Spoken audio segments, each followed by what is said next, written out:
listening to stuff. I've been listening to Deathworld. I was really excited about this one.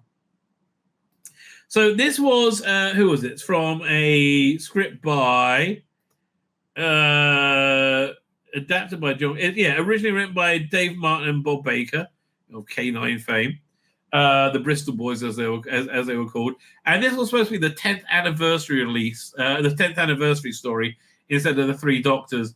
And honestly, I'm really glad we went with the Three Doctors, which was so much about this. So there's a lot that's good about this. Firstly, it's a showcase for their recast Doctors, who are all freaking awesome, right? Stephen Noonan sounds the least like the first Doctor, but his performance is the most like the first Doctor, right? It's very, very, very well observed. And I do like Steve Noonan's work a lot. And then we got who's his name? Michael Troughton playing the second Doctor. Who again, I really love his interpretation of it. It's all like it's much more jolly, right? It really like it's very much his personal connection with his father's take on the Doctor. And Tim Treloar's third Doctor is just perfect, right? To me, it just really feels like the third Doctor.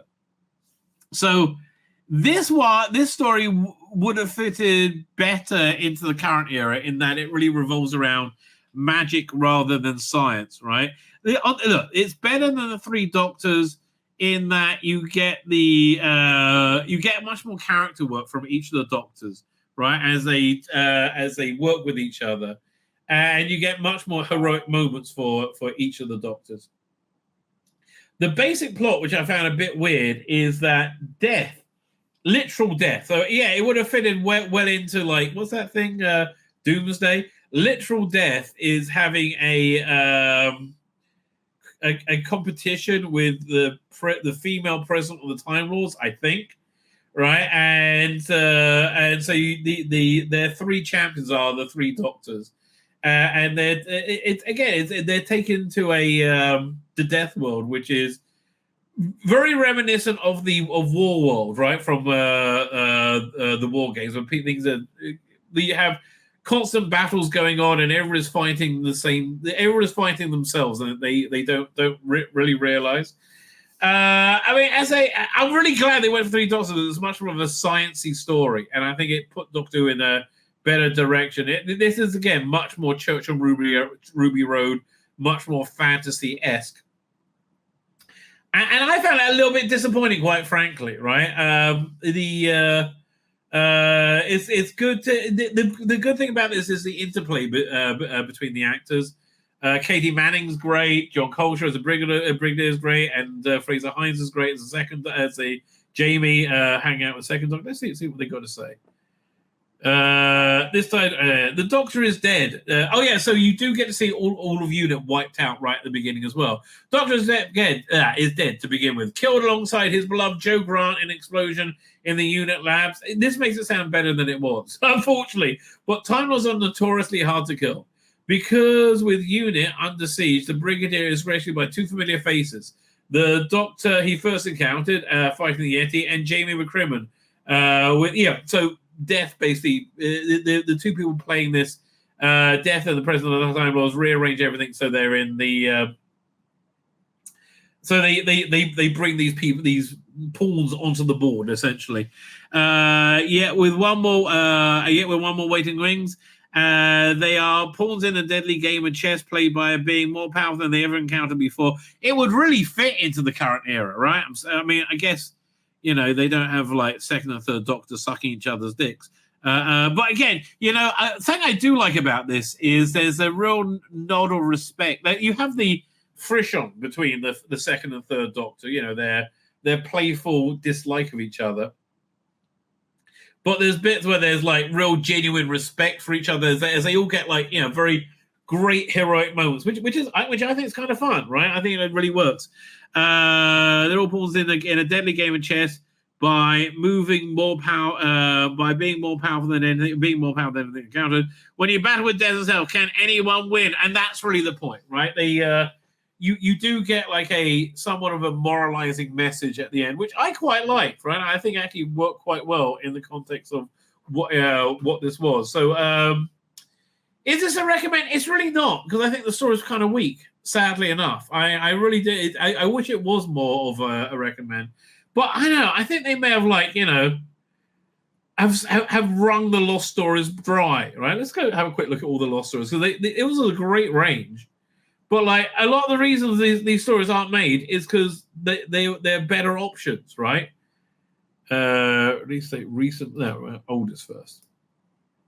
So it started off. Yeah, the first season of it was really good. You had Nightmare Fair, which was the best one. You get a free copy, episode 1, worth listening to. I like David Bellali's Toy Maker. And okay, so you get, like, the Lost Season 23. Mission to Magnus was awful. Leviathan, yeah, okay. Hollows of Time, terribly written. Paradise 5, that was a what's the name? That's from PJ Hammond, who did Sapphire and Steel. That was probably one of the better ones, but it didn't really fit into the vibe of the season, right? It's really only these.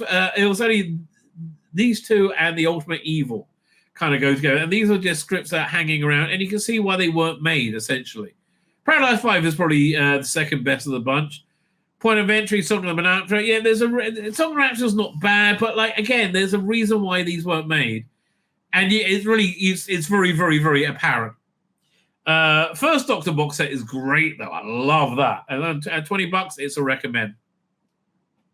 It's what's in that one again? Hang on, it's got the Farewell Great Mastodon, which is about Alexander the Great, and the Fragile Yellow Arc of Fragrance, which is them kind of finding their feet with doing this. And also you got Prisoner of Space, which is pretty bad. You can see why it wasn't made. And the pilot of the Daleks solo series that never got made. So then you got the season 27 that never happened, and it was really killed, I think, by Beth Chalmers playing the new companion, and she just didn't bring it at all. Foe from the Future and the Valley of Death. But again, you go, well done, Philip Hinchcliffe, for choosing the right script. Now, the Elite, these three are actually all very good. The Elite, Children of Seth, and Hexagra, I don't know why they weren't made. Guardians of Prophecy is pretty better than all the most of the other season 23 stuff, right? I quite enjoyed that. Power Play in the first Sontarans, again, very obvious why they why it wasn't made. Along with just about I'm saying this about all of them now. Master of Luxor, thank God they did the Daleks instead, right? The Rose Mariners, yeah, it was. This is like, it seems like it's the same vein as Fury from the Deep, but not as compelling. Dark Planet, again, is like interesting in they didn't really know what Doctor Who was at the time. Queen of Time, again, it just totally didn't work at all, right? At all.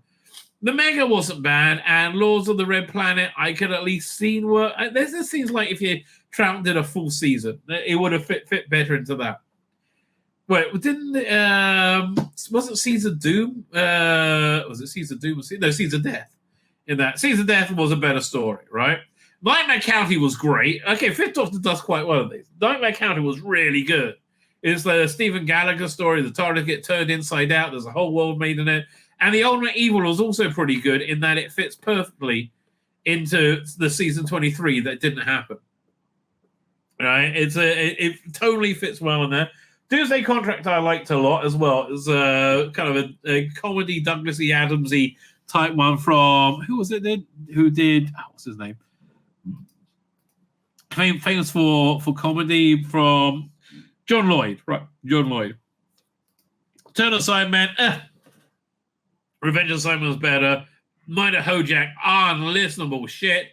Dalek Genesis Terror and the Ark, I'm off. And also Operation Werewolf. I listened to the first part and I went, oh, that's why they didn't make it. I think they've wrung this one dry, right? I really do. Look, you know what they could really do with this range? I think that would work. And I've said this a couple of times. Do a season, like a 12-part season or a 22-episode season of what a McGann Doctor Who series would have been like in 97, right? With 42-minute episodes, 5 ad breaks, You know, meet all those beats. That would be interesting, right? That would genuinely be interesting. But again, how could you carry that for 22 episodes? No. Do it for like, I don't know, 3 box sets, like 12 episodes maybe. Right? But I think that's the only place you can really go with. I think it's done, is what I'm trying to say. I think that range is done. Something I am listening to now, and I'm enjoying quite a lot. I'm only 2 discs through the 3 discs. What's new? I'm so happy I got this website back because it's so much easier to use. Morbius and Mighty, right? I'm 2 discs out of this. This is much better than the last 2 War Doctor box sets. Morbius is great. Man, I'm loving Samuel West's Morbius. And the interesting thing is, this thing really works as a companion piece to the first Dark Gallifrey 3-parter, which was about Morbius. And it actually made me want to listen to the last part of that, because I think it links up quite nicely together. But yeah. So this one, the whole rationale of it, I prefer. Right? I think it's really working quite well. My name's Tzvi Lebetkin, the Rabbi from another planet. Please like, share, and subscribe, and ring that little bell. Ring the little bell so you're notified when new videos drop.